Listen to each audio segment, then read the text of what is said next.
What is up, guys? Welcome back to the podcast. I'm Mike Willoughby. This is another episode of the Steel Corner. Today is April 5th, 2023.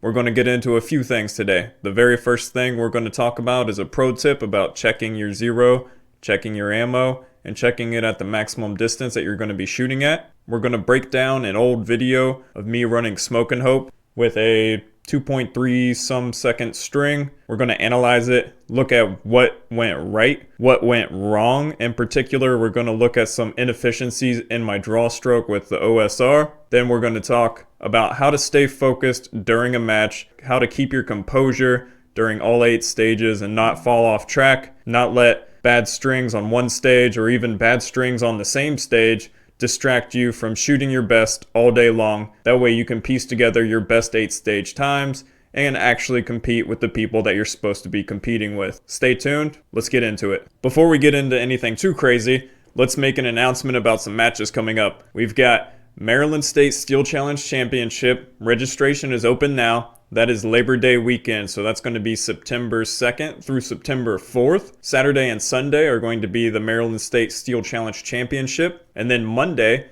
on Labor Day, there's going to be what's called a Marauder match, which is going to consist of some retired Steel Challenge stages and some falling steel stages. So right now, I'm signed up to shoot 4 guns during the Steel Challenge Championship and then 2 guns during the Marauder match. It's going to be a ton of fun. There's camping overnight. It's going to be great. A lot of match sponsors. John and his crew out there are putting in a ton of work to get this together. So let's go support them. Let's shoot it. And it's going to be an amazing match. Earlier in the calendar, we have Area 8 Steel Challenge Championship, which is July 21st through July 23rd. I believe that's going to be up near Pittsburgh. That's going to be a ton of fun. Currently signed up to shoot 5 divisions in that match. Going back a little bit even further, we've got the Pennsylvania State Steel Challenge Championship, May the 19th through May 21st. So that's coming up in just over a month and a half. Still plenty of time to register. Still some slots open in all of those matches. So make sure you get signed up, support these local major matches. You learn a ton. You get to see people that you don't normally shoot with. You get to see some of the top guys run. Hopefully we have some real big hitters show up for these matches, and it's going to be a lot of fun.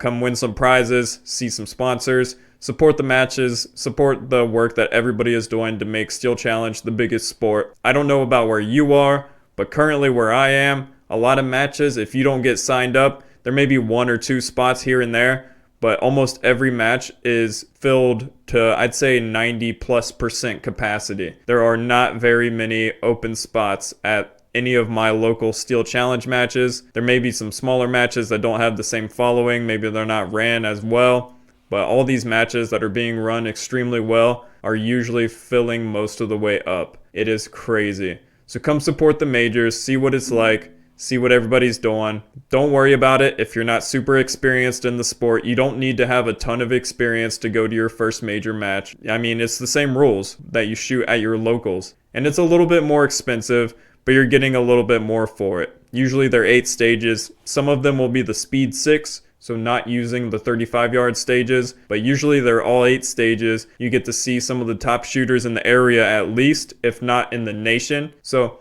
come out and support these matches, see what it's about. Don't let the little price tag scare you away. I believe most matches are $50 to $60 per gun. So if your normal match is $25 a gun, just spend double that weekend and come check it out and see what it's about. Alright guys, the first topic of the day is checking your competition gear and ammo, exactly what loads you are running, checking that versus the maximum distance that you're going to be shooting in competition. This is highly important. So recently, I've been running carry optics, which I haven't been running for too long. I put it down last September right after I got my GM card and went back to revolver. Picked up carry optics again, I think in December, maybe January. Just started shooting that again. So I found a load that worked and cycled the gun 100%, and that was about it. I made sure my dot was zeroed. I usually zero at 18 yards. Distance of pendulum and 5 to go, the back plates. I'll check it out to 25 at the indoor range. But just recently, I got a 50-yard lane at my indoor range, and I took the gun out to that distance because I started noticing, even at 25, my group was pretty terrible. And I'm not a bullseye shooter. I'm not a group shooter by trade. I normally don't think anything of it if my group is a little bit wonky at 25. I can keep it within a reasonable distance, but I'm not going for like single hole accuracy. I never bench rest my gun. I'm always shooting it offhand. But I noticed it was a little bit weird at 25. So I threw the target out to 35, and at 35, everything got really, really spread out. Like, I'm talking almost a 24-inch group. And some of that is me, of course. Like I said, I'm not a bullseye shooter. Part of that is definitely me, but I was taking slow, controlled shots. Just for context, I took out some normal ammo the other day to test it, and I was keeping it within like a 6-inch group at 35 yards. So maybe not even 6-inch, maybe like a 4 or 5-inch group at 35 yards. So this massive 18 to 24-inch group that I was shooting was completely unlike me, completely not up to my ability, is just super anomalous. So I double checked the ammo. It's 100% the ammo and the load that I was using. That exact same gun using full power factor, 147 grains, grouped 5 to 6 inches out at 35 yards. I'm saying this because it is important that not only do you know your zero at 35 yards, I've had that also come back to bite me. When it comes to rimfire, there was, I believe it was my RFPO, and it was looking perfectly fine at 18 yards, like perfectly zeroed where I thought it would be, but at 35 yards it was really high. So I don't know if that was my compensator setup or what was going on with that, but all I had to do was adjust it just a little bit so that at 35 it was hitting reasonably, and then at 18 it was still hitting almost exactly where I wanted it. So double check your distances for your zero. Make sure that you're checking your zero and your ammo for your equipment out at the distance that you are going to be shooting. I noticed recently that on outer limits, I was doing a lot of the Steel Challenge shuffle and having to go back into the first box. After calling a good shot, I thought, on the back plate, I'd have to shuffle back into the first box, take a makeup shot on the back plate, and then go over to the second one, which is really weird because outer limits was one of the very first stages that I hit 100% on with carry optics. And I did that multiple matches in a row. So for me to have to take all these makeup shots when I'm calling good shots at 35 yards, it kind of made sense when I threw it out there and shot 10, 15, 20 rounds at 35 yards and saw the variance in the shots. I double checked my zero before with that ammo, but I only took maybe 3-4 shots out at 35, and they were a reasonable group. But dumping a full magazine at 35, holding what should have been a reasonable group and seeing the variance in the shots, that's how I knew it was my ammo, because normal ammo was not doing that. So just double check your gear, double check your loads, and then adjust as necessary. One of the biggest reasons why we reload is to be able to tailor our loads to our equipment and to our competition. So don't let your reloads hold you back from the times that you should be getting when you're calling good shots and you should be on the target. So make sure you're double checking your equipment so that these mistakes aren't costing you time in matches. So last episode we talked about some of the things that you should do and some of the things that you should think about to set yourself up for success when approaching a match. Today we're going to talk about how to maintain your focus and how to stay at your peak performance throughout the match. How to not lose focus in between stages, how to not lose focus in between strings, because we see that all the time, right? I know I personally see people on string 1 and 2, they'll be okay, they'll be perfectly fine. String 3, they'll have an absolute dumpster fire, and then from there, everything goes downhill. And string 4 and 5 are just terrible throwaway strings. I think that's one of my strong suits. I usually have my bad strings on strings 3 or 4, but my ability to come back and shoot a person, like not even a personal best, but just a good string on strings 4 and 5, the strings after that bad string, I feel like that is pretty good. So recently I was re-listening to Brian Eno's book on shooting because there's an Audible version, which is amazing. And one of the things he says is the only shot that matters is the one that you are currently taking. And that is the key to staying consistent throughout, especially on one stage, your strings. That is how you can have a bad string 1, a bad string 2, a bad string, it doesn't matter, but every other string after that, how you can maintain your composure and still have a decent stage. That's what most people don't realize. They think that if they have 2 bad strings that the entire stage is thrown out, but that's not how the game works. Yes, you only throw out your worst string. However, if you have 2 bad strings, do you know what does not make that better? Having 3 more bad strings. This is not a zero or hero sport. Zero or hero may work to get you bumped up the top 20 list, but zero or hero will not work to help you beat everybody else that is your competition at a major match. Zero or hero over the long term is what makes you super demotivated when you stop having PBs on stages. When in reality, PBs on stages don't matter. The only thing that matters is your total 8-stage time. So by focusing on zeroing or heroing a stage, you're doing yourself a long-term disservice if you want to be a long-term player in this game. Because to be a long-term player in this game, you need to focus on your 8-stage times and bringing that down. That is what makes you competitive. It doesn't matter if you have a 115% run on one stage and then your other stages are 75%. That's great. It's always great to shoot a personal best, but where is your consistency? So the only shot that matters is the shot you are currently taking. It doesn't matter what happened the rest of the match. It doesn't matter what happened the other strings that led up to this string. The only thing that matters is what you are currently shooting at, and your full uninterrupted focus should be on the target that you are currently trying to take a shot at. That is it. Now, there are some things that you can do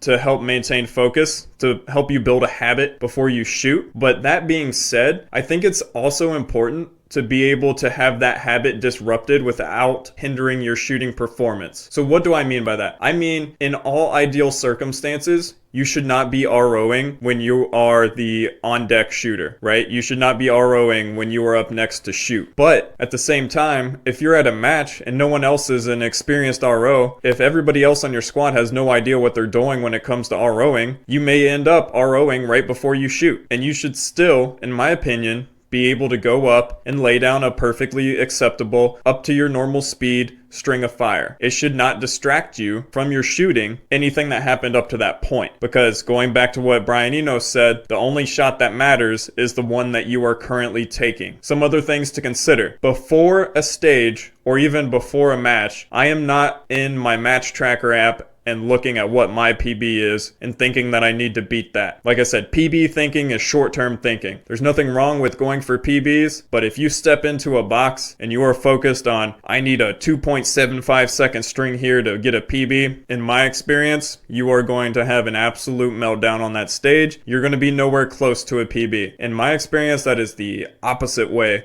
to get a PB. So for me, I am never pre-checking what I would need on a certain stage. Throughout a match, I will sometimes punch in my times as I go, but I will not use that to analyze what I need to do for the rest of the match. So for example, my goal now with centerfire is always to break 100. I am not going stages 1 through 7, adding up all my times and being like, oh, I need to shoot this number to get sub 100. Obviously, I've been doing this for so long that I kind of know where my numbers are, but I am never analyzing for PBs before I shoot. I'm never checking to see my cumulative time, because it all comes down to the fact that you can never outrun your sights. If you start telling yourself that you have to have 2.75 second strings to get a certain score on a stage that you need, and then you go up and your first strings are 2.8, then you're going to try to shoot faster than what your sights and your vision are allowing you to shoot. And as soon as you start doing that,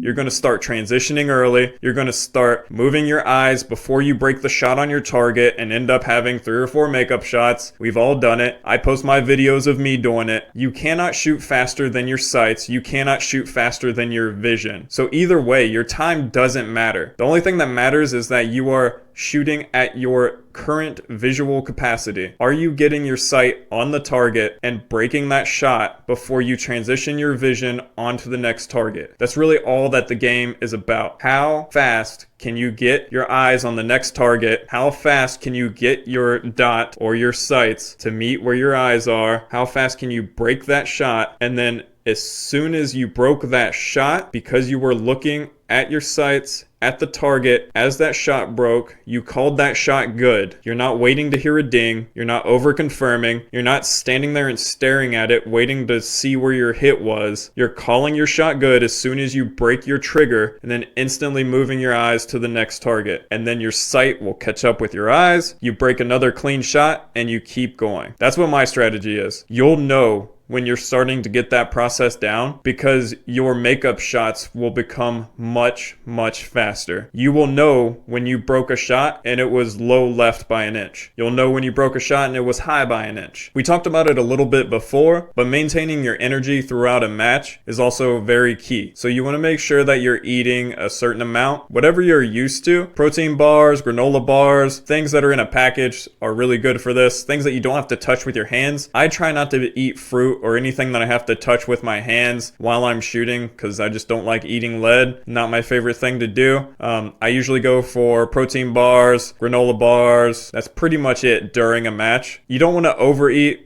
You don't want to spike your blood sugar like crazy. You want to maintain a normal homeostasis, just what you would normally eat. You don't want to be stuffed walking around. You don't want your stomach to be turning while you're in the box. So just eat every couple hours. Maybe once every 2 stages, I'll have a small bar. Or if I have a big bar, I'll just divide it up over a few stages. But make sure that you're eating an okay amount. Or I have also played with, because I've done fasting before, just as a fitness thing. So I've also played with fasting entire matches, and I actually had really good results with that as well. I think it was the first time I ever broke 100 seconds. I was completely fasted on that match. Also with caffeine, doesn't really make a huge difference. I've broken 100 seconds, had an 8-stage PB with no caffeine, and I've also shot 97 seconds with caffeine. So for me, it doesn't make a huge difference, but physiologically, there are studies showing that it makes a huge difference towards your reaction time. In practice, in Steel Challenge, I don't know how much of a difference that is actually making. Another thing you have to watch out for is also getting super jittery from having too much caffeine, because that can happen as well. I've also had that, believe me, happen. You do not want to be taking an abnormal amount of caffeine for what you normally ingest. That's just a recipe for shaking all over the place, having your dot be super unstable, and shooting all kinds of makeup shots. We talked about it a little bit before as well, but I prefer to show up to a match at the very first time that's posted on Practice Score. If it's a club that I've never been to before, then I actually prefer to show up a little bit earlier than registration time, because sometimes clubs can be hard to find. Sometimes clubs are massive and the bays are actually hard to find. So I prefer to show up a little bit earlier to a club that I've never been to before. Prefer to get my cart unpacked, everything ready to go. Then I'll check in and register. And one of the main reasons that I like to show up really early is because that's when I tend to talk to people. We don't have our hearing protection in yet, so I can actually hear what people are saying. I find that's the best time to shoot the breeze with people. Go check out the bays, go walk around, talk to your friends, catch up with everybody. That way, when match time comes and you've got your hearing protection in, you're not trying to shout and have all these crazy conversations because you've already talked to everybody at check-in. If you can, when you're checking in, find out and confirm which squad you're on and what bay you are starting on. Go walk the bays if you're unfamiliar with them. Find out where you're going. So I personally, during shooting and the actual stages, prefer to keep BSing to a minimal, mostly because I'm either loading mags, getting ready to shoot. We'll talk a little bit about what I do when I'm getting ready to shoot, or I'm shooting, or I'm ROing, or I'm painting and getting ready to run down. All right, let's get to the good stuff. Let's talk about actually coming up to a stage that you're getting ready to shoot. The very first thing that I do is I'm going to look at the targets, make sure that the presentation is like I expect it to be. Note if there are any weird discrepancies. Maybe a target is leaning. Maybe the heights are a little bit different than what you're used to when you're standing in the box. Maybe it's not quite laser leveled. Observe the targets, see what's going on. If you are not the first shooter, start paying attention when other people are shooting. Is everybody missing on a certain target? Is it because the lighting on the targets is a little bit skewed? Some stages on some bays that I go to, like the back of the bay will be in the shadows and the front of the bay will be completely sunlit. So the back targets are really dark and the front targets are really light. Depending on your eye protection, you may want to adjust it. You may want to change your eye protection out to something lighter if you have your dark glasses on, but you have some targets that are in the dark on that bay. So just looking out for anything abnormal. You just want to get a feel for it. Don't just roll up, start not paying attention, and then you get in the box and that's the first time that you're really looking at the plates. When I am the shooter on deck, I am doing a couple of things. I am making sure sure that my magazines are loaded. I prefer to load my magazines as soon as I get done shooting. So usually when I go to a stage, my magazines are already loaded, but I always make sure before I step into the box that they are actually loaded. I don't just depend on myself loading them the last stage. Double check it. I've had a number of strings that went terribly wrong, especially with like the old school black Ruger mags on 1022s. I've had a number of times where I thought I reloaded those and then I didn't, and I got up to the line and had 2 strings in a row where I ran out of ammo. So anything like that, find a system that works for you. I prefer to store my unloaded mags a certain way that is not the same as I store my loaded mags. So with rimfire pistol, I will throw my unloaded mags on top of my cart, and when they are loaded, I will put them into the pockets on the case that I use to actually carry them around. That's how I differentiate it with those. With carry optics, I will leave my unloaded mags on my belt until I go to load them, and then once they're loaded, I leave them on my cart. So that's how I deal with my mags and making sure that they're loaded when I think that they are. So I'm the next shooter up, my mags are loaded. What else am I doing? I'm looking at the targets again, making sure that nothing weird is going on with them. I'm listening to the cadence of the RO, seeing how the person in front of me is running it, noting any weird discrepancies that you may need to look out for, may need to take a mental note of. Is the RO super quick beeping? Is it standby beep? Are they being pretty slow? Standby beep? It depends. So just watch it. It doesn't mean that they won't change their cadence when you're up, but you want to notate that just in case it happens to you as well. That way you just know what to expect. My pre-shot routine, once I'm in the box and receive the make ready, first thing I'm going to do is with rimfire, I'm pointing at the start stick. My dot, I leave my dots on all day except for the Seymour slide rides. I turn those off. The rest of my dots I leave on all day, so I'm not worried about turning them on or turning them off. So the very first thing that I'll do with rimfire is I will aim at the start point and I will snap to the first plate and run through the stage just like a normal run. If my dot is landing correctly where I want it to on every target, I will do that. And then I'll go back through. So I'll go plates 1 through 5, my shooting order. Then I'll go 5 through 1, and then back down to the start point. I'll insert my magazine, load the gun, go back to the start point, get one more draw up on the first plate, make sure my grip is good, come down to the starting position, and then get started with my strings. In between strings, I'll usually just take a sight picture on the first plate, reload my mag, take a sight picture on the first plate, go back down to the starting point. If I'm having difficulties with a certain plate on a stage, I'll sometimes take a couple sight pictures between, say it's plate 3 that I'm having an issue with, I'll sometimes take a couple sight pictures from 1 through 3, and then 3 through 5, and then go backwards, then back down to the start point. But usually between strings, I'm just reloading, going to plate 1, back down to the start point. With carry optics, what I do after getting the make ready and making sure that my optic cover is off. Pro tip, if you're running an optic gun with open carry optics OSR, make sure you have an optic cover on, because when you go to paint targets, it may never happen, but the one time it does, you will be super disappointed when you raise your dot up and you find it is covered in white paint. So always keep a dot cover on. It helps with dirt, grime, paint, anything. Keep a dot cover on when your gun's on your hip. So I'll make sure that that is off, and then I will draw and run through the targets one time just like a normal stage. I'll do that once. If my draw felt good, that's all I will do, and then I will load the gun, go to the holster, get in the start position, and go. If my draw was not feeling good, if I missed my draw, if it came out at an odd angle, if my support hand didn't get on the gun right, I'll draw maybe 2 or 3 more times, which may sound like it takes a lot of time, but remember you have a minute to make ready. A lot of people take more than a minute to make ready. My make readies are usually no more than 45 seconds, and that's when I do 2 to 3 draws with carry optics. So be cognizant of your time, but don't rush yourself either. If you have a full minute, it is perfectly reasonable for you to take your minute to get ready. You do not need to rush and have a 10-second make ready. I don't care how behind your squad is running, it's not going to help for you to rush yourself, because you're going to do more poorly on the stage anyway. And any time that you saved rushing your make ready and shortcutting your process, you're going to pay for with time on the clock shooting. So don't rush your own process. Go through your shot routine. Find a routine that works well for you and stick to it. Don't be super inconsiderate and take 2 to 3 minutes up in the box every make ready, but take your time and get your shot routine down. So for me, that's a draw, a run through, and then if my draw was off at all, I'll get another draw or 2 in until it feels solid and I know exactly where I'm going and I have full confidence in that first draw, and then I'll go. Up to that point, I'm not giving myself many cues. confused. All I'm thinking about is looking at the targets, seeing my dot on those targets, breaking a clean shot, and that's about it. I'm not thinking, oh, I need to rush my draw. I'm not thinking, oh, cut a transition here, make sure I'm being aggressive on transitions 2 and 3. I'm not doing any of that. I'm not thinking I need to get a 2.7. I'm not doing any of that when I'm in the box. In the box is not the time to play like sofa quarterback, whatever they call it, where you're analyzing play for play what you need to do. When you're in the box and you're getting ready to shoot, your focus should be on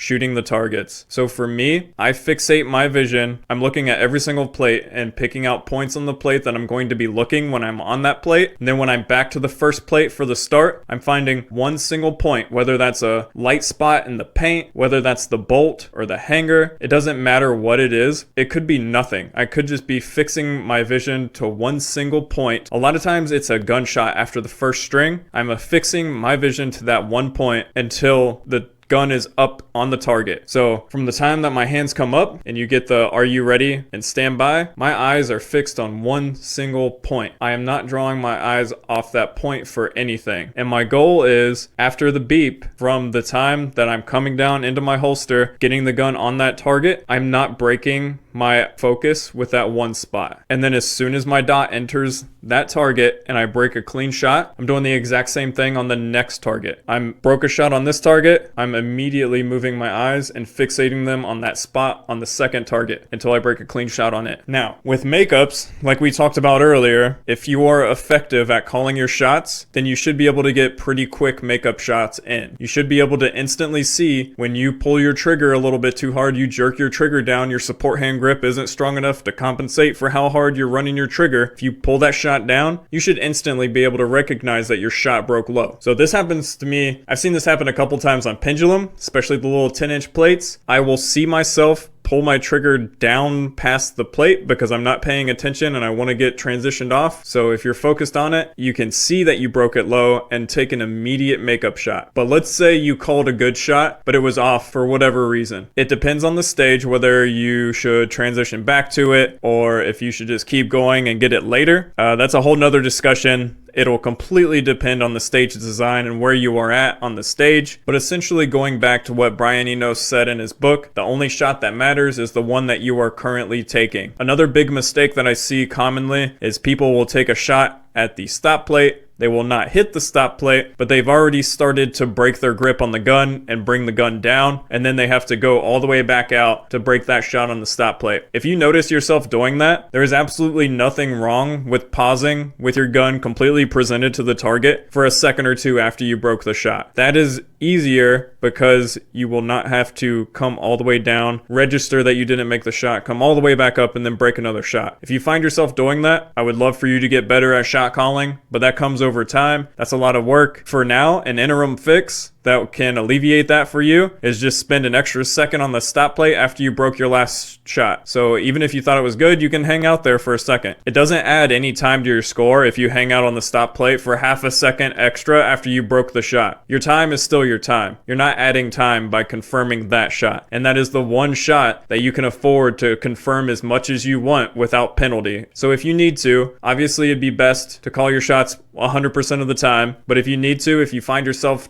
constantly like taking that second shot at the stop plate after you already started to lower your position, then just hang out there for an extra second or two. Between strings, it's a lot of the same. The only shot that matters is the one that you are currently taking. Reload, get back into position. If I'm having trouble, maybe take a deep breath or two. I'm visually fixating on the spots that I need to see on the targets, and I'm getting the sight to them, breaking a clean shot, and moving. All that can be done very rapidly, and it's a lot faster to do that than it is to tell yourself, I need to get a 1 second draw here. I need to get a 2.7 second run here, and thinking about that while you're shooting. That's not going to do you any good. It's going to slow you down. You're going to be distracted when you're trying to shoot. In my opinion, I do not do any of that, and I think it's a terrible habit to get into. So you just need to be thinking about shooting the plates that are in front of you, the plate that you are currently aimed at and that you are currently taking a shot at. Nothing else matters. So after my string, I'm reloading my magazines, and that's about it. Every once in a while, I will record my stage times for each stage afterwards, but I don't even prefer doing that. One thing that also comes up is video recording. I personally carry a tripod with me because I don't like asking people like, hey, will you record this every single stage? So I personally carry a tripod with my camera, whatever it is, on me, making sure that you work that into your pre-shot routine if you're going to do that. So usually I will gather my magazines, gather my gun, whatever I'm doing, get ready to go up into the box, and then I will hit record on my camera on my way up into the box, and then on the way out of the box, I'll hit stop on it. Working that into your shot routine is important if you want to take video like that. If you just got done shooting on a stage, this is the time that you want to take. Run to the bathroom if you need to, eat some food if you need to, drink some water, do all that right after you're done shooting. That way you know you have a good block of time to do it. If your gun is having malfunctions and you need to take it to the safe table, this is a good time to do it. I wouldn't wait until 3 or 4 shooters after you go before you start taking care of all that stuff, because then you may end up being the next shooter on deck. Nobody can find you. You just don't want to be in that situation. You don't want to be rushed when you're doing these things, and you should never feel bad about having to leave a stage, going to go do maintenance, going to go reload, going to the bathroom, whatever it is. If you feel like you can't stop working for 2 or 3 shooters while you handle your business, then something is wrong. You should never feel like you absolutely have to be working the entire time. Of course, I'm talking about locals in this case. If you are a paid RO, well, not really paid, but if you're a volunteer RO at a major match, then obviously you have to work with your fellow ROs to figure something out. But at a local match, if you're just volunteering as an RO on your little squad, then there is no circumstance where you can't go to the bathroom or you can't go to the safe table for a minute to maintain your gear and have the squad not run. Matches were held before you started shooting, and matches will be held after you stop shooting. There is no reason why an entire squad should depend upon you. If you notice that you're the only person on a squad running people, or the only person capable of running people, start bringing in newer shooters and showing them how to RO as well. Sometimes you end up on a squad where it's only you, maybe one other person, as experienced shooters. So sometimes you'll have to train new shooters to RO, and it's really good to let them get the experience of running someone, especially if you're a very experienced competitor.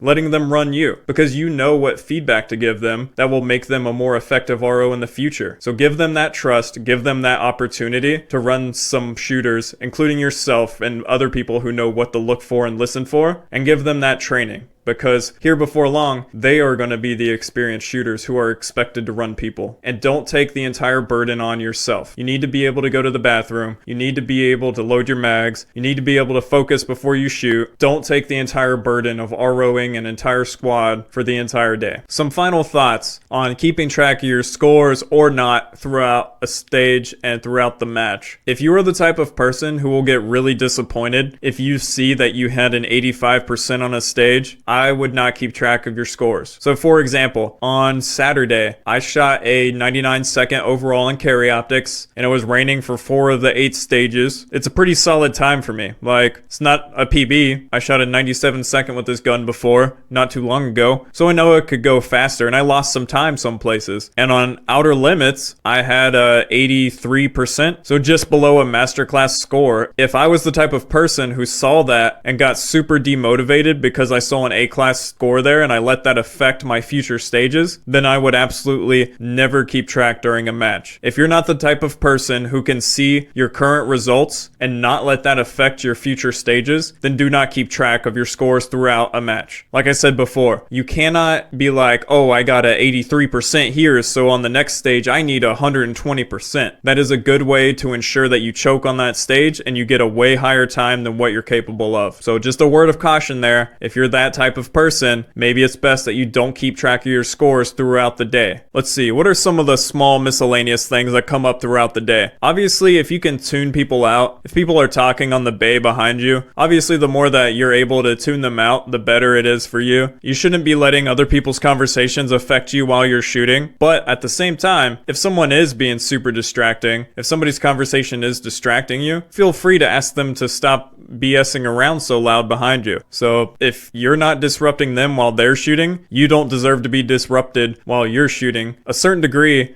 You'll always have conversations going on the range, on the bays, anywhere. You'll have background noise all the time. But if someone's being disruptive and super loud, feel free to ask them to tone it down a little bit while you're shooting. Like I was saying before, I think a lot of this plays into achieving your maximum performances, but at the same time, I think you should be able to roll with the punches to a certain degree as well. You should be able to have people talking and joking really loud behind you while you're shooting. You should be able to run out of food during a match and not freak out. You should be able to, you accidentally took a little bit more caffeine than what you're used to, or you forgot your energy drink and you have 0 caffeine. You should be able to perform under those conditions as well. You should be able to zero a stage for all intents and purposes. Maybe your gun goes down. Maybe you have a malfunction every single string on a certain stage. You should be able to have that and still come back with a solid performance. That should not affect your performance throughout the entire day. Being able to be resilient to these things, have things come up and not let it distract you over the long run, that's how you maintain a lot of consistency. Alright guys, I was planning on covering a few extra topics today. We were going to analyze some match video.